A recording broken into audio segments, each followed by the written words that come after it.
What's up, Vibranium Squad? It's Nerd Life. Today, we are still living it. In this video, I want to have a discussion with you about Blade versus Wolverine, two of the deadliest hunters. And just to let you guys know, this isn't the first time these two have met. But before I start this video, I want you to hit that like button, hit that subscribe button. It takes only 2 clicks. And just a post comment below. Let me know what you guys think, and I'll respond to your comments, because I do respond to comics. Okay, so how this comic book starts off is we're in Mandapore. It doesn't really tell you how many years, so we don't know if it's 50, 40, so we could say 4 years ago. Let's just go with 4 years ago, where you see Blade and Wolverine, you know, in the middle full of vampires, where obviously Wolverine is a little irritated with Blade because of the time where Blade almost injected him with I forgot what it is. It's hypodermic needle full of vampire blood, which probably would have turned Wolverine into a vampire, where Blade could have killed him possibly, but Wolverine's healing factor for the most part may be able to reject it, because we have seen that before.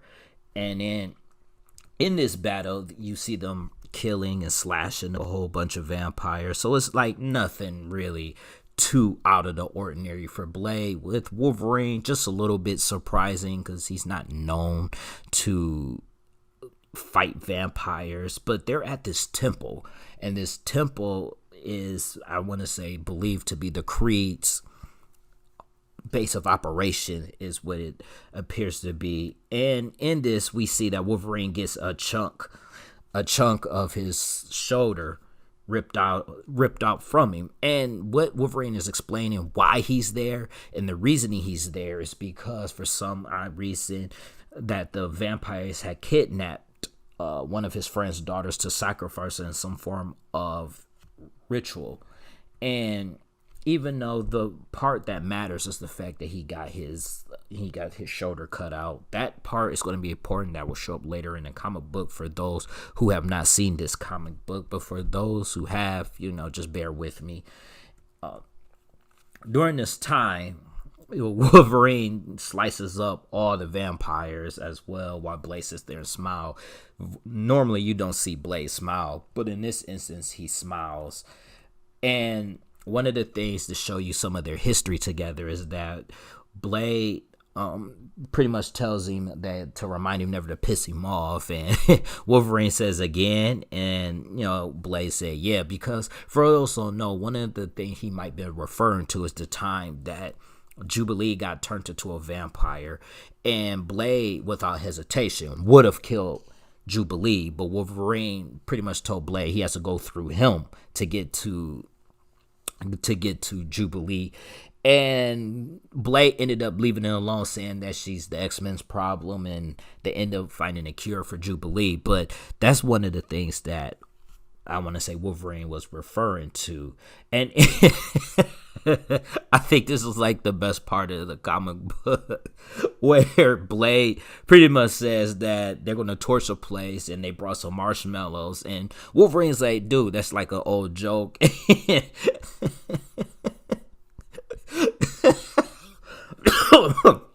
He really has a marshmallow, and I know that's not really too important to this little special, but I thought it was really funny, because I thought that was the best part. And then, as y'all notice, if y'all haven't, he looks just like Michael Jai White. And I want to just put this in perspective, that this was made before Mahershala Ali was announced as Blade, so I think that Marvel was advocating for Michael Jai White to be Blade, and they end up choosing Mahershala Ali, which isn't a bad choice. Either one of them, I think, would have done a really good job, and I think Mahershala will do a good job. But let's get back to this video. So we fast forward to 6 months later, after their Mandapore battle, and in it we see Wolverine, who's in battle or hunting the pro-mutant terrorist known as Dragoness. Now, Dragoness, for those who do not know who she is,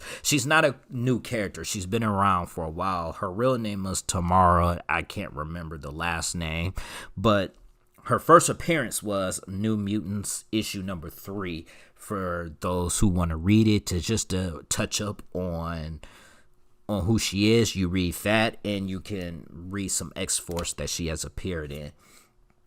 And the thing is that what they tell us is that what Wolverine is telling us is that that X-Force put him onto her, so that's why he's there hunting her. And during the time, he ends up slicing off her ring, which ends up her falling to the ground, getting herself killed. It's like a stake through the heart, and recognize that she has turned into a vampire. So as we see, it appears that she's a vampire / mutant hybrid. And one of the things you see is this little box, and this box that you see is from 6 months ago, from the temple that Blade and him had raided. And Wolverine tells us, the Creed ends up having them. So we switch over to Von State in Germany, where obviously Blade doing what he does best, hunt and kill vampires. And one of the things you see that he's talking about as he's like toying with this vampire out of nowhere shoots an optic blast at him, which surprises I'm sorry. That part's kind of funny too, which kind of surprises him. Well, surprises him. But as we all know, Blade, who's a hunter, doesn't stop doing his job and ends up blowing half of it to bits. And the Calvar protects him from most of the blast, but he wants to dodge all the debris. And when he does, the vampire ends up being caught under the rubble. And during this rubble, they just have a little conversation where he's asking him where he got the powers. And as we know, the vampire's like really not trying to tell him, so he just pretty much telling him to butt out. And Blade sees the symbol of the Creed, as we see here. He sees the symbol of the Creed, and the vampire just tells him about the prophecy that was foretold 6 months ago, which obviously Blade is like, another vampire prophecy. And he asks him again, he'll help him if he just tell him who gave him his powers. And the vampire still refuses, and Blade just said, all right, you can die. Burns up when the sun rises.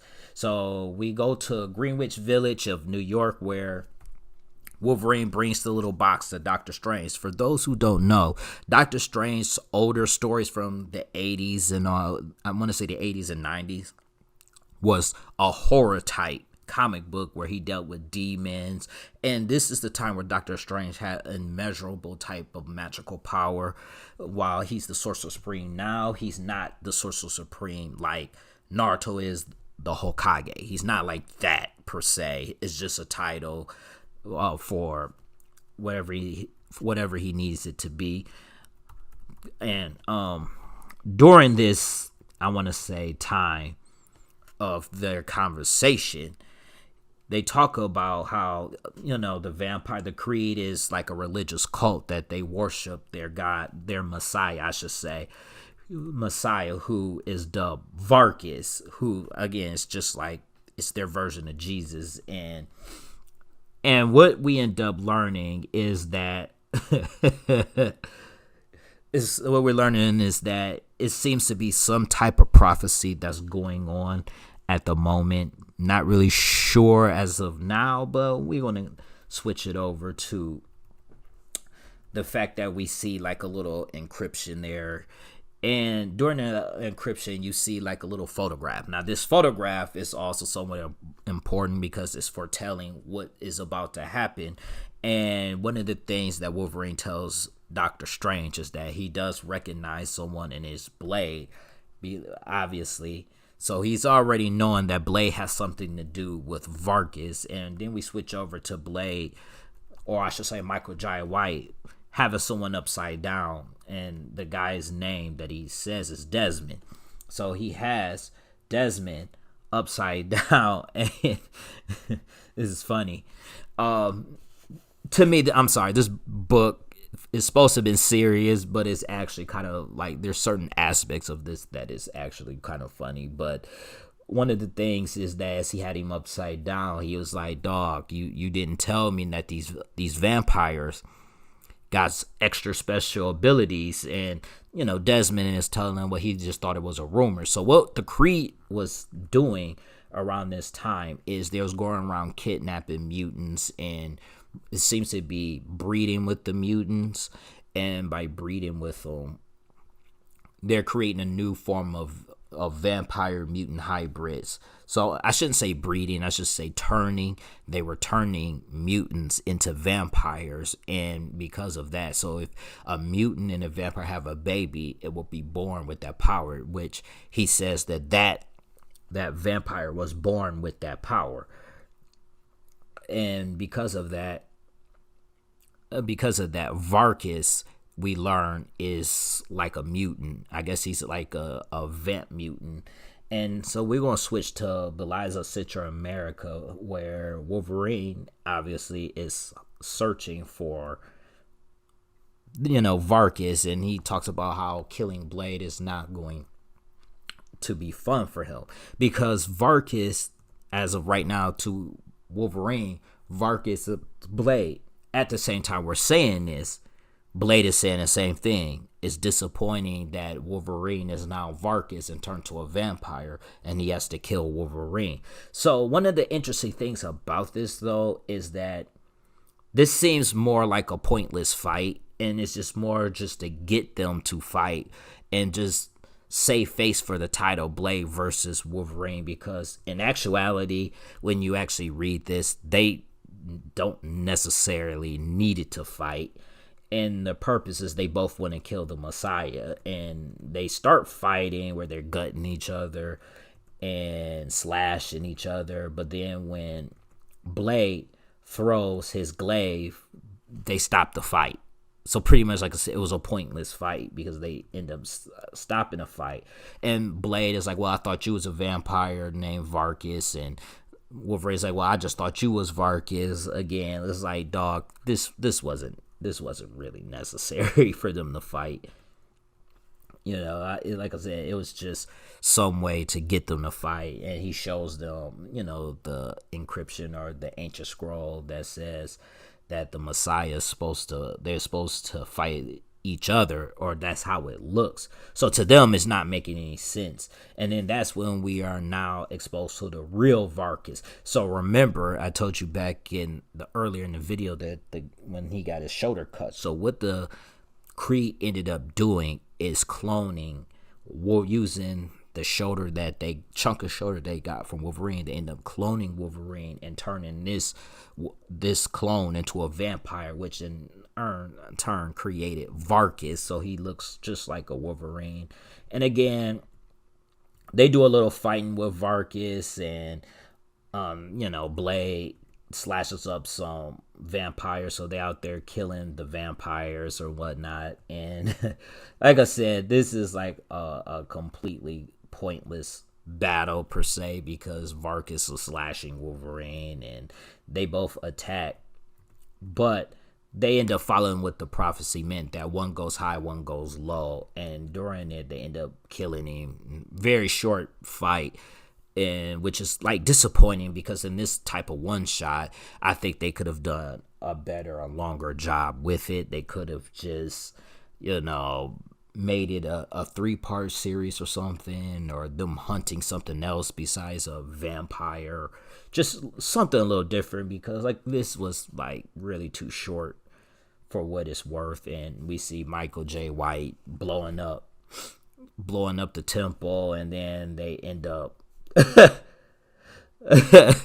and like I said, the funny thing is he didn't bring marshmallows this time. He actually forgot. And then it ends like that, and it's just like, yeah, I mean, it was a cool comic book for what it was. It's just that I think that they could have done better with this. It's not really too much to say about it, but I'm going to end this video. But I thank you for listening to Power Impact Comics. If you made it to the end, hopefully you guys will be able to listen to some more. I got some more projects that I want to do. Just let me know what you guys think of what I am doing right now.